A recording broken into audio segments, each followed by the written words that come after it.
గుంట తీసి భర్త డెడ్ బాడీని గుంటలో పెట్టి ఆ డెడ్ బాడీకి పక్కనే భార్యకి కూడా ప్లేస్ ఏర్పాటు చేస్తారు. అర్థమైందా? విశాలంగా తీస్తారు గుంట ఇద్దరికి.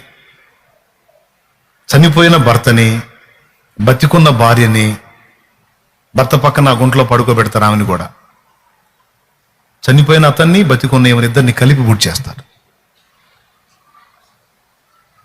బ్రతికున్న ఆ మనిషి గుండెల మీద ఆ మట్టి, అంత బరువైన మట్టి, బండెడు మట్టి ఆ వ్యక్తి మీద పడి ఆ ఊపిరాడక ఎంత విలవెల్లాడిపోయింది. ఒక్కసారి ఆ సన్నివేశంలోకి ఊహించండి. నువ్వు వాక్యం చెప్పకుండా మాకు ఈ దారుణాలు ఏందిరా నాయన అనవాకండి.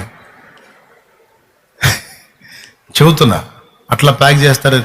కొట్టుకొని చనిపోయింది. ఎంత భయంకరమైన దురాచారాలో చూడండి.